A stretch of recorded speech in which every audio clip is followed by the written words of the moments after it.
بسم اللہ الرحمن الرحیم۔ السلام علیکم دوستو۔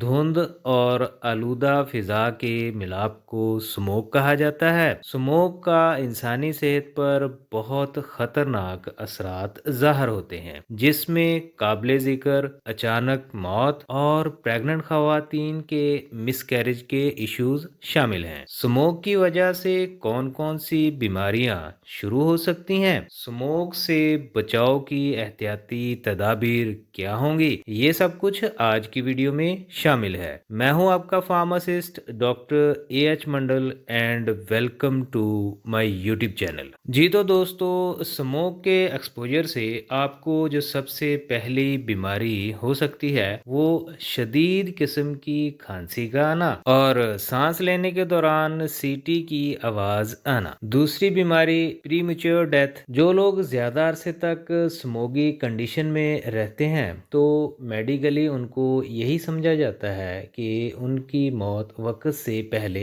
ہو جاتی ہے، کیونکہ ان کو سانس کی شدید قسم کی بیماریاں لاحق ہو جاتی ہیں۔ اسی طرح تیسری بیماری پریگننٹ خواتین میں مس کیریج کا ہونا۔ سموگی انوائرمنٹ میں ایسی پریگننٹ خواتین جو کھلی فضا میں کام کاج کر رہی ہوتی ہیں ان کو مس کیریج کا خطرہ زیادہ رہتا ہے، کیونکہ سموگ کی وجہ سے فضا آلریڈی آلودہ ہوتی ہے اور پھیپھڑوں کا آکسیجن کیری کرنا مشکل ہو جاتا ہے، اور اس آلودہ فضا کی وجہ سے کھانسی کے شروع ہونے کے امکانات بڑھ جاتے ہیں، جو کہ پریگننٹ خواتین کے لیے مسائل کو بڑھا سکتا ہے۔ سموگ کی وجہ سے چوتھی جو بیماری ہو سکتی ہے وہ ہے لنگ کینسر، یعنی کہ پھیپھڑوں کا سرطان۔ WHO کے مطابق سموگ میں موجود آلودہ فضا کے ذرات جب پھیپھڑوں میں داخل ہو کر خون میں شامل ہو جاتے ہیں تو وہ لنگ کینسر یعنی کہ پھیپھڑوں کا سرطان پیدا کر سکتے ہیں۔ پانچویں بیماری جو کہ استھما ہو سکتا ہے، یا وہ لوگ جو پہلے سے ہی استھما کے پیشنٹ ہیں ان کو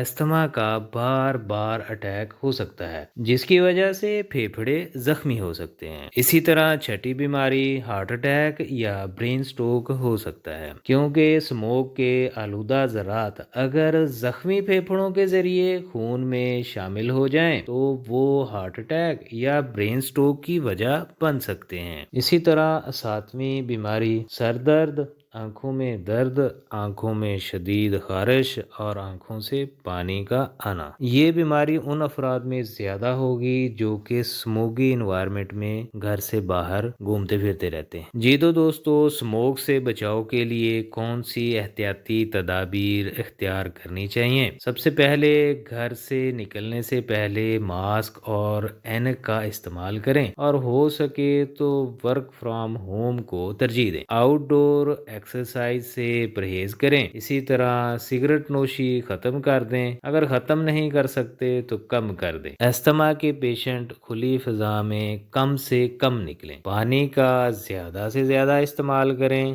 دن میں ناک کو کئی بار اچھے طریقے سے جھاڑتے رہا کریں۔ دن میں 3 بار غرارے لازمی کیا کریں۔ بچوں کو گھر سے بالکل بھی باہر نہ نکلنے دیں، بلکہ آپ خود ضرورت کے وقت باہر نکلیں۔ جی تو دوستو، ویڈیو اگر اچھی لگی ہے تو لائک کر دیں، اگر کوئی کوسچن ہے تو کمنٹ کر دیں، اور میرے چینل کو سبسکرائب کر دیں۔ اب ملتے ہیں نیکسٹ ویڈیو میں۔